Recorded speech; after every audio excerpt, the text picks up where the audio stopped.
Hello students, आपका स्वागत है एजुकेशन मज़ाइल चैनल पे। तो मैं आज आपके लिए लेके आई हूँ क्लास नाइन्थ का chapter number first matter in our surrounding.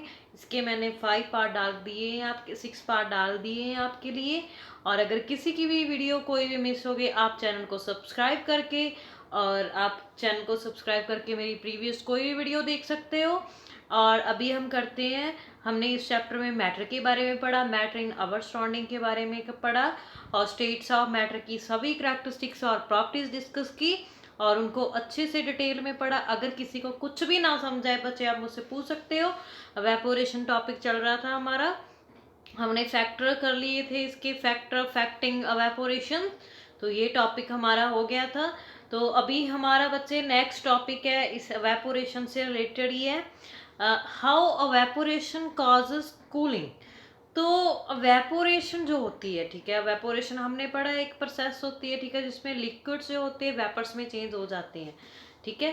तो उसमें क्या होता है, जो पार्टिकल लिक्विड में चेंज हो जाते हैं, ठीक है, वेपर्स में चेंज हो जाते हैं।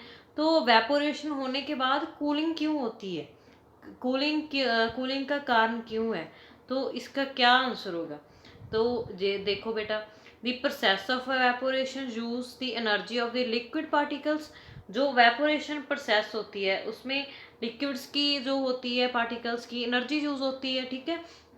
तो therefore the particle absorb energy from the surrounding in order to compensate the energy that is being lost in the process of evaporation।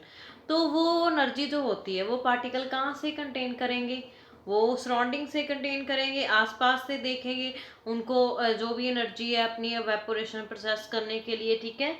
तो this result is cooling of the surrounding area. तो जिसके कारण उसने energy तो consume कर ली जो particles हैं, तो उसके कारण क्या हो गया, this result in cooling of the surrounding area.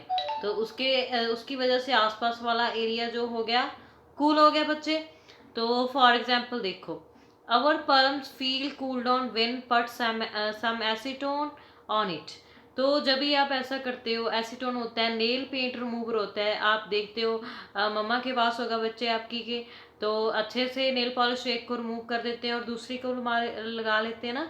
तो वो एसीटोन होता है, जब भी आप उसको अपने हैंड्स की पलम के नीचे लगाओगे, यहाँ पे लगाओगे, ठीक है, तो क्या होगा, वो कुछ टाइम के लिए आपको कूल लगेगा, ठीक है। तो people sprinkle water on their roofs और ground sunny days to cool the area. तो आप देखते हो जब भी गर्मी होती है, ठीक है, तो लोग आसपास अपने वाटर छिड़कते हैं, ठीक है। तो उस कूल करने के लिए, जब सनी ज़्यादा सूरज होता है, ठीक है, सनी डेज में, ठीक है, we are able to sip hot tea faster in saucer than a cup. तो ये देखो आप एक क्वेश्चन, तो हम सिप वी आर हम जो भी है हॉट टी को फास्ट नहीं पी सकते, ठीक है। तो जो सॉसर दैन इन कैप कप, ठीक है। तो जो अभी हम पैन वगैरह में रखते हैं वो जल्दी ठंडी हो जाती है, उसको जल्दी पी सकते हैं, ठीक है। तो ये देखने वाली बात है, क्योंकि वहाँ पे वेपोरेशन होती है, वेपोरेशन की वजह से कूलिंग होती है। जब भी आप देखते हो, आप क्लॉथ्स जो रखते हो, ठीक है, क्वेश्चन आ गया, why people wear cotton clothes in summer. जो पीपल होते हैं, लोग हैं हम, ठीक है, वो कॉटन क्लॉथ समर में क्यों पहनते हैं बच्चे, तो इसका क्या रीज़न है, ठीक है। तो हम प्रेफर करते हैं मोस्टली कम जो होते हैं हमारे क्लॉथ्स कॉटन के समर में। तो वो क्या करते हैं, जो हमारा स्वेट हम काम करते हैं, जब भी हमें गर्मी में पसीना बहुत ज़्यादा आता है, तो पसीना आने की वजह से बच्चे, तो हमें हमारे स्वेट कपड़े गीले हो जाते हैं, तो अवेपोरेट प्रोसेस होती है। तो उसके बाद क्या होता है, जो वेपोरेट होने के बाद हमारे कपड़े सूख जाते हैं और हमें ठंडक महसूस होती है। As the sweat evaporate it takes energy from our body surface and keep our body cool. तो वो सूखने के लिए कपड़े हमारी बॉडी से हीट लेते हैं, ठीक है, उसके पार्टिकल्स, उसके बाद कूलिंग हो जाती है। Cotton can absorb the sweat easily and expose it to the atmosphere causing evaporation to take place easily।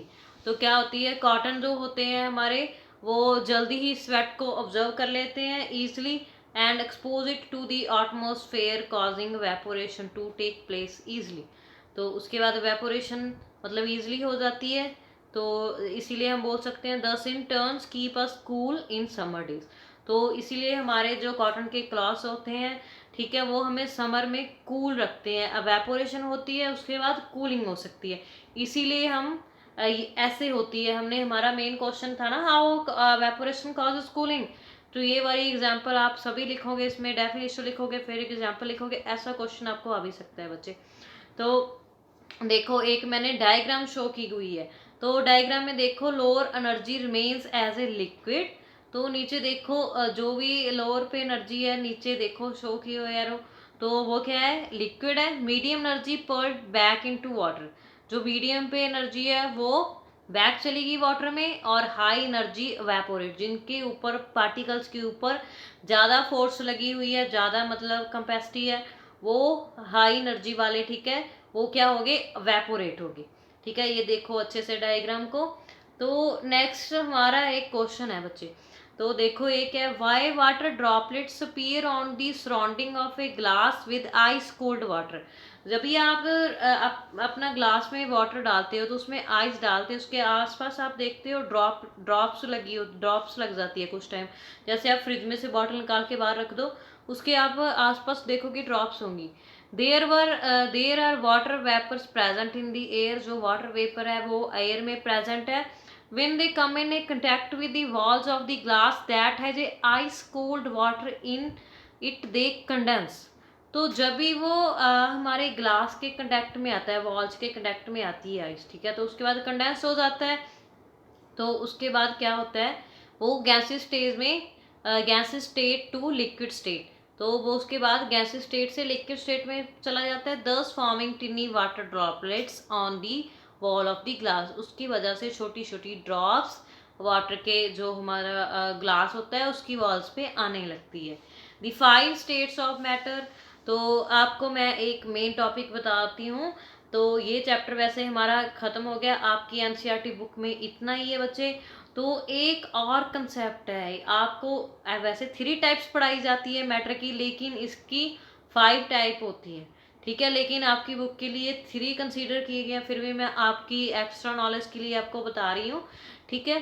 तो अभी हम 3 स्टेट्स के बारे में डिस्कस करते हैं, लेकिन साइंटिस्टों ने 2 और स्टेट भी डिस्कवर की हुई है, जो हमारी है, फर्स्ट है सॉलिड लिक्विड, ये तो आप गैस इसके बारे में डिस्कस करते हो, और प्लाज्मा और बोज आइंस्टाइन कंडेंसर डेट, ठीक है, ये वाली आप सभी डिस्कस करते हो। तो आपके लिए और जो स्टेट्स हैं इतना ही है आपको, ठीक है, इसकी डिटेल में जानने की लिए ज़रूरत नहीं, क्योंकि आपको ये एनसीईआरटी में नहीं है। अगर एनसीईआरटी में होती तो मैं आपको ज़रूर करवाती। अगर किसी भी बच्चे को फिर भी इसकी ये 2 स्टेट्स हैं जिनकी इनकी अलग से कोई वीडियो चाहिए, तो आप मुझे कमेंट बॉक्स में बोल सकते हैं, उनके लिए मैं वीडियो बना दूंगी इसकी, इस टॉपिक के ऊपर। तो अगर किसी को कुछ नहीं समझ आए, ये हमारा चैप्टर कंप्लीट हो चुका है, और हम नेक्स्ट वीडियो में हम इस चैप्टर की क्वेश्चन आंसर्स करेंगे, ठीक है, तो एनसीईआरटी क्वेश्चंस करेंगे। अगर आपको किसी भी इस चैप्टर में किसी बच्चे को डाउट हो तो आप मुझसे पूछ सकते हो। थैंक यू, एंड चैनल को सब्सक्राइब कर लीजिए, और किसी की कोई भी वीडियो मिस नहीं होनी होगी, ठीक है। आपको मैं जल्द आपके लिए एनसीईआरटी क्वेश्चंस की वीडियो लेके आऊँगी। Thank you students.